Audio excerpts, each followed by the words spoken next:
So our reading today is taken from Luke chapter 7, and we're reading verses 1 to 10. Luke 7, 1 to 10. Jesus heals a centurion's servant. After he had finished all his sayings in the hearing of the people, he entered Capernaum. Now a centurion had a servant who was sick and at the point of death, who was highly valued by him. When the centurion heard about Jesus, he sent to him elders of the Jews, asking him to come and heal his servant. And when they came to Jesus, they pleaded with him earnestly, saying, "He is worthy to have you do this for him, for he loves our nation, and he is the one who built us our synagogue." And Jesus went with them. When he was not far from the house, the centurion sent friends, saying to him, "Lord, do not trouble yourself, for I am not worthy to have you come under my roof. Therefore I did not presume to come to you, but say the word, and let my servant be healed. For I too am a man set under authority, with soldiers under me. And I say to one, 'Go,' and he goes, and to another, 'Come,' and he comes. And to my servant, 'Do this,' and he does it." When Jesus heard these things, he marveled at him, and turning to the crowd that followed him, said, "I tell you, not even in Israel have I found such faith." And when those who had been sent returned to the house, they found the servant well. Amen. And may God bless that reading from his holy word.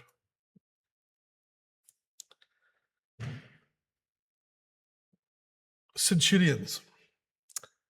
I don't know how much you really know about them. They show up rather frequently in the Gospels and in the book of Acts, actually, as well. This centurion that we're looking at here in Luke 7 is not the only one who's credited with being either men of faith or at least men who recognize Jesus for who he is, recognize Jesus' people for who they are. So you've got other examples. For example, you've got Cornelius.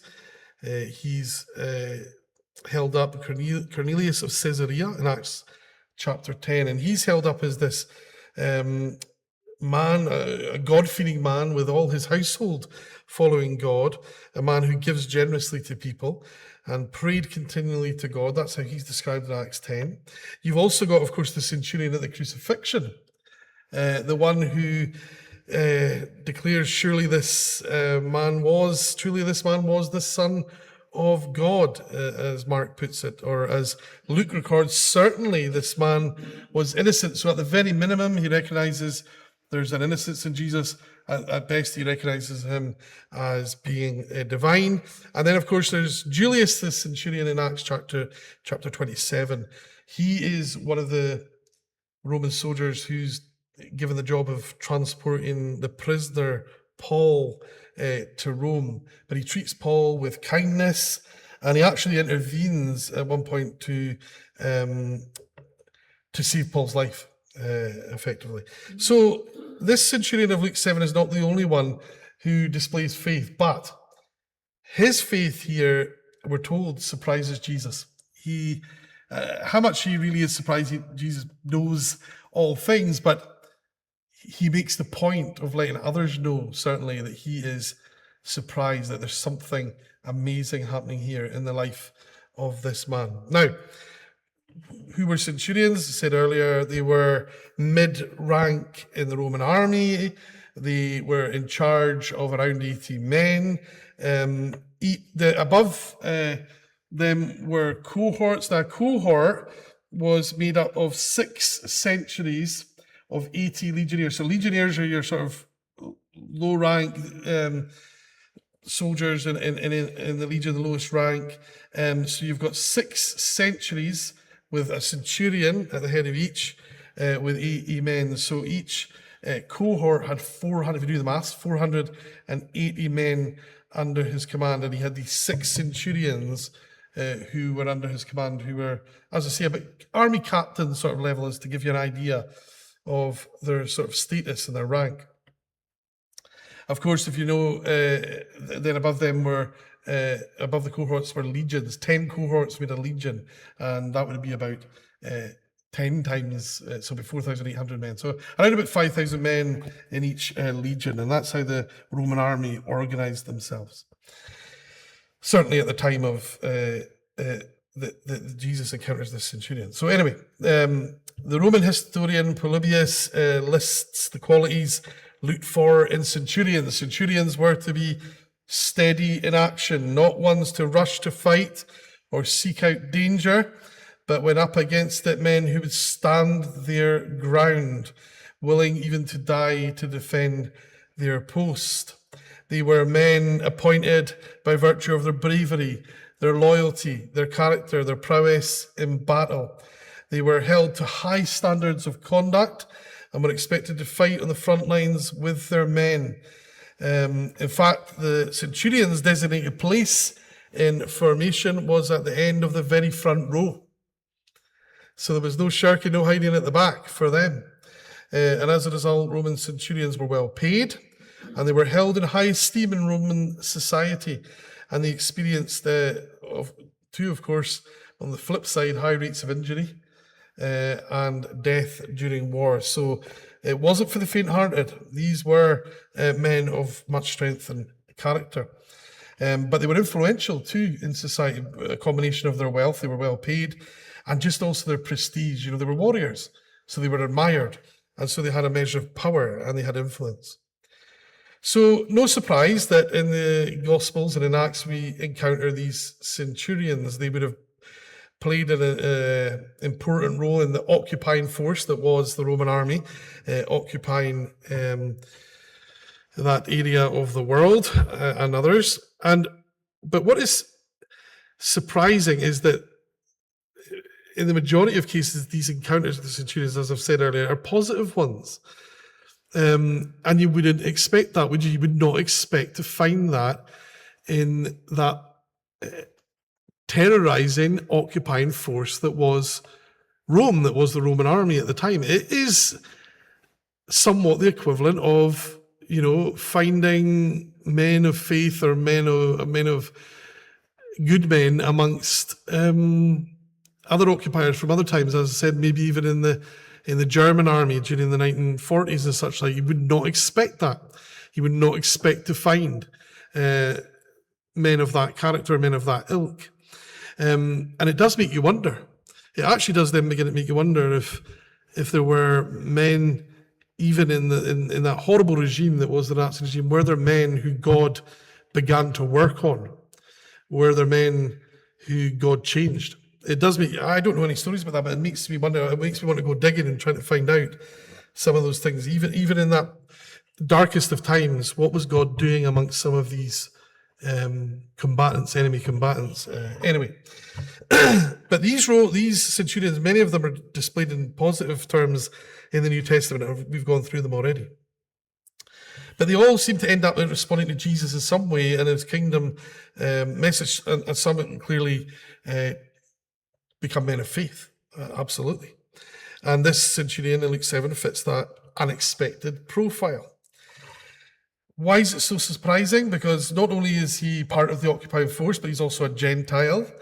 And so that too, at the time, would have been a shock and a surprise to find a Gentile displaying faith in Jesus, displaying trust in Jesus. It would have been quite strange. He was presumably Roman ethnically. Again, that would have been an unusual thing to find a man of faith, a man prepared to trust in Jesus who was essentially a Roman, a man of a completely different ethnicity to the people that were living in the land at the time.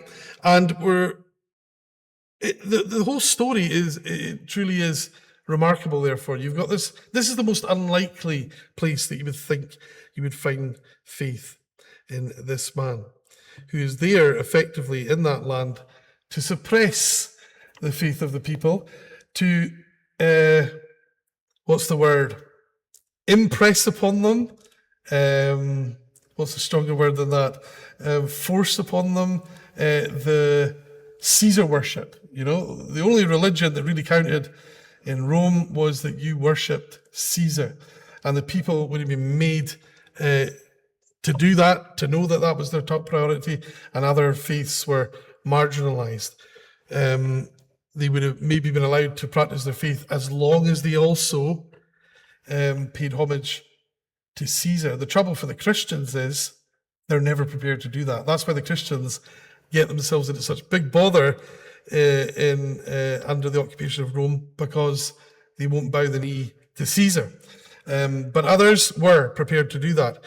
So this is a man who's been put there to suppress faith and to promote the faith of Rome, which at that time is Caesar worship. So this is not a man you would expect to find faith in, and yet that is what we find.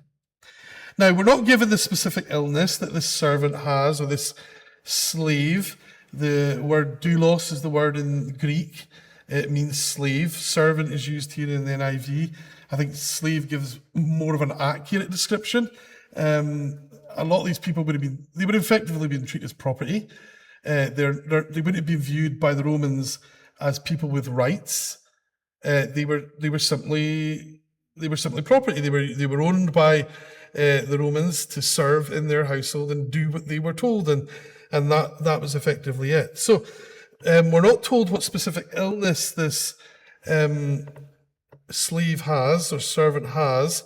Matthew, in his account of this, uses the word paralytikos, which means, of course, paralyzed or bedridden at least. Either they were paralyzed or they were so ill they couldn't move.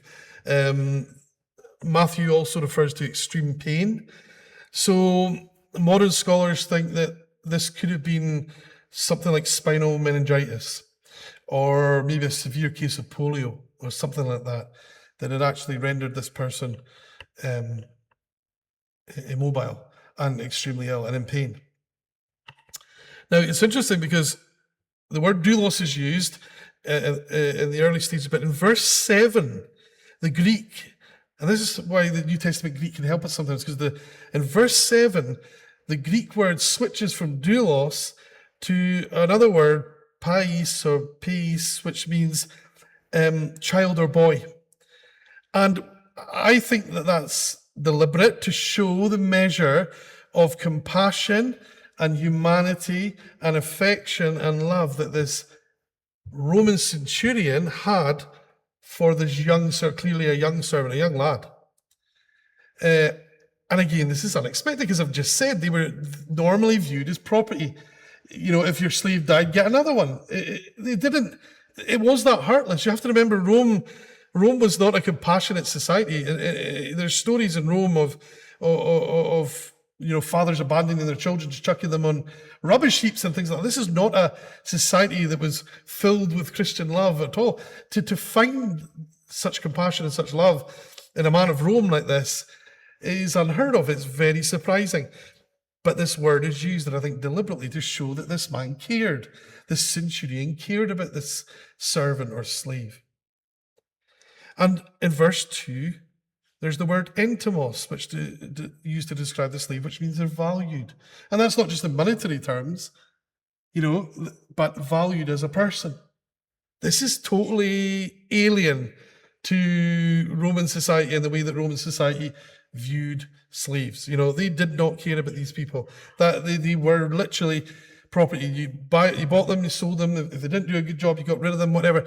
It didn't matter to most people, the life of a slave. But to this man, he cares for this young lad, and we're told that he values him beyond the monetary value of having a slave. He cares for him. And it's fascinating, and it's surprising, and it's strange in many ways. And yet this centurion, a man of importance, a man who, in Roman society, so many stations above this young lad effectively dying in a bed, for him to care, and yet he does care. And he does have compassion, and he does want to see this young lad healed. How else can you describe this but God at work in his heart? Because where else did this come from? It wouldn't have come from his upbringing. It wouldn't have come from his culture. It wouldn't have come from his friends. This is God moving and working in someone totally unexpected. And there's something else remarkable about this arm's length encounter between the centurion and Jesus, because in this account it is arm's length. He sends word to Jesus that he needs his slave to be healed, and everything's done via intermediaries between these middlemen. In Matthew, Matthew does describe Jesus and the centurion meeting, I think. But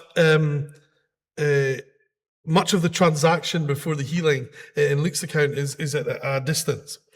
But think about what's happening here. The oppressor of the Jewish people, in his time of trouble, he cares about this young lad. And who does he go to? He doesn't go to, there must have been doctors in the Roman army and the Roman force. He doesn't go to them. He goes to a Jewish healer in Jesus.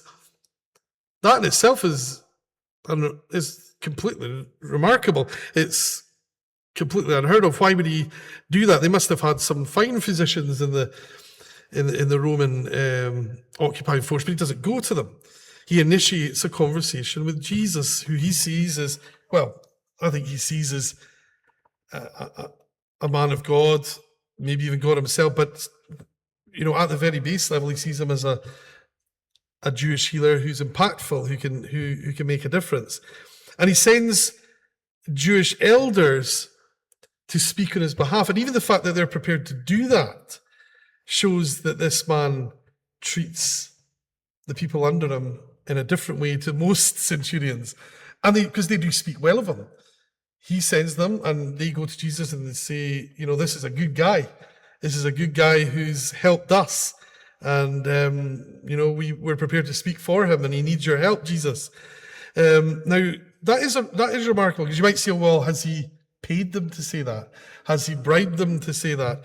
Has he forced them to say that?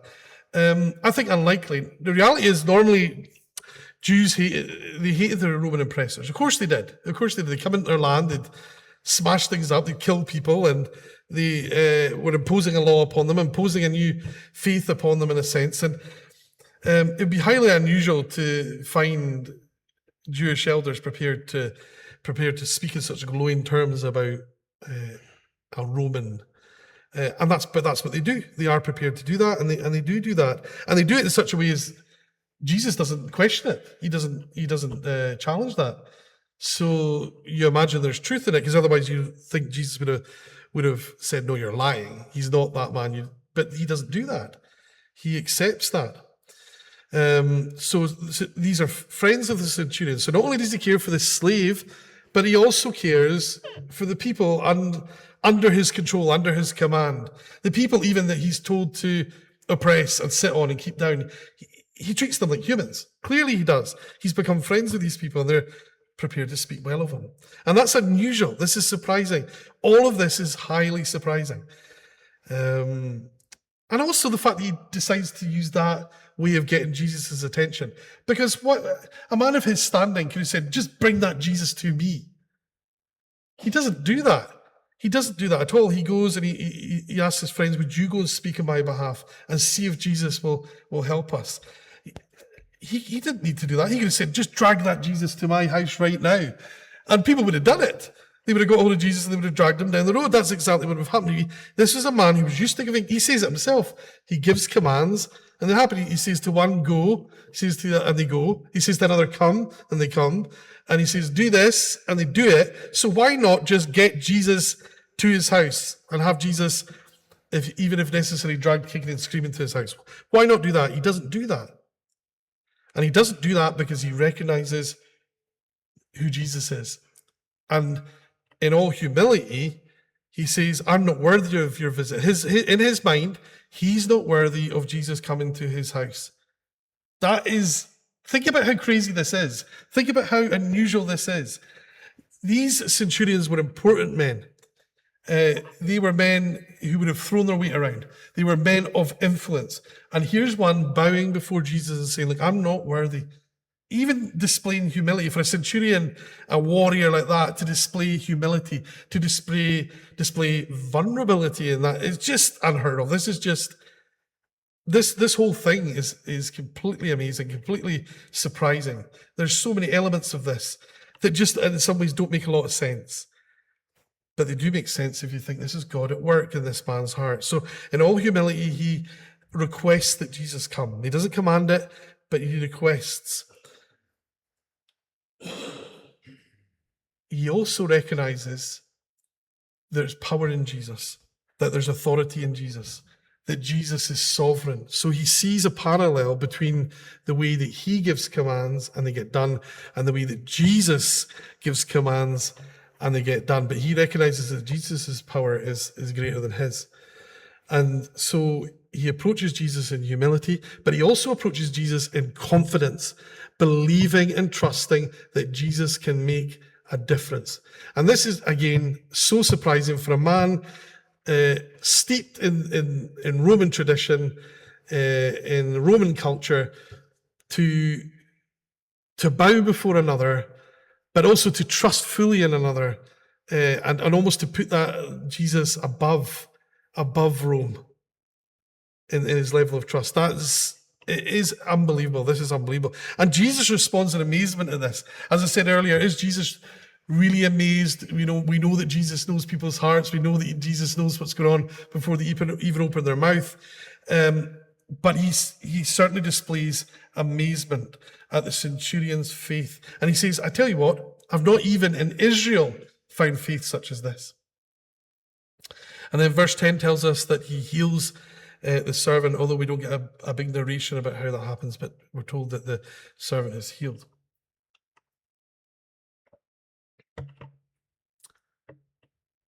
As surprising as all of this is, Luke's reader had been prepared for this. If you look back to Luke chapter 4, verses 16 to 30, Jesus there is preaching a message from Isaiah about Elisha healing Naaman. Remember this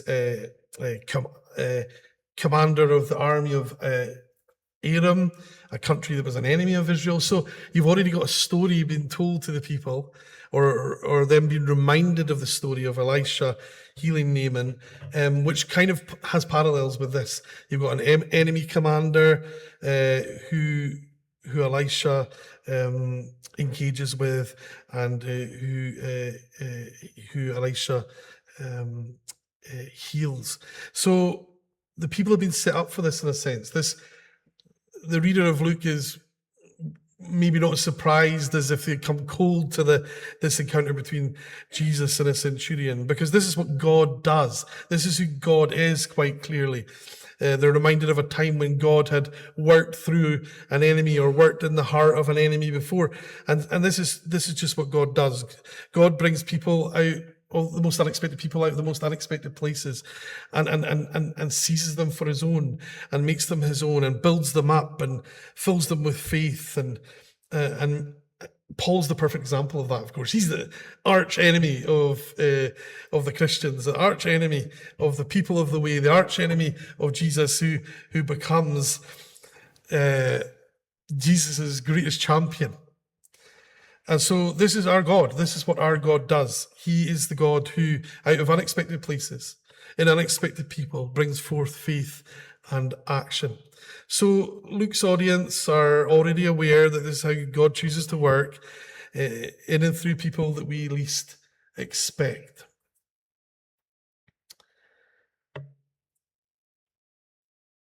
This leaves us with a couple of questions here.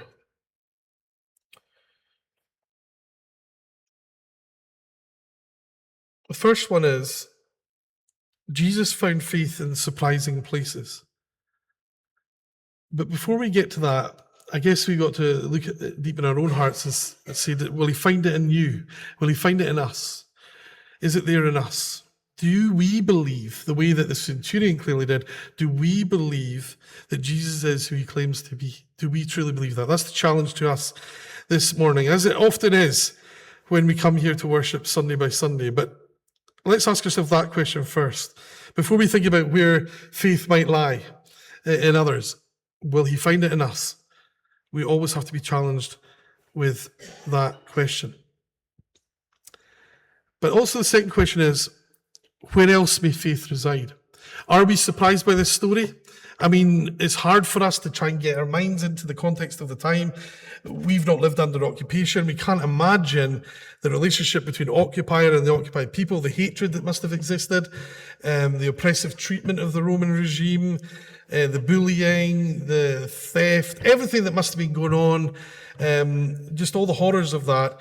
It's hard for us we could talk about it, it's hard for us to get our minds into that and imagine this story of a centurion, an oppressor, an enemy commander who shows faith, who shows humility, who shows love, who shows compassion, who trusts in Jesus. It's hard for us to imagine, but are you amazed by that story? I hope so. Hope surprised by that story. But are you prepared to be surprised too today? Are you looking and expecting, looking for and expecting the unexpected? Where else may faith reside? Who is the centurion in your street? Who is the centurion in your school? Who's the centurion in your workplace? Who might even be the centurion in your family?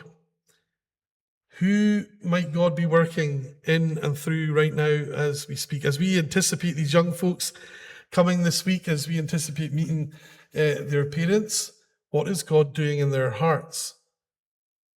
Even in the hearts of those that we least expect faith to be found, God may well be at work. But are we open to that? Are we open to be surprised? Are we anticipating being surprised? Or do we just think, oh, this is just, it's a one-off or whatever. Oh, it's context specific. Or are we prepared? Have we got examples of this? Have you met centurions in your time? Have you encountered people who you least expected to carry faith in their hearts? Well, I would encourage you to be open, to have your eyes open, have your ears open, have your heart open to others. Because even in the hearts of God's people's enemies, God is at work, changing them, giving them hearts of compassion, melting their hearts of stone, giving them a new way of living and a new way of looking at things. So are we prepared to look for those centurions, to encourage those centurions today? I hope so. I hope we are. Amen.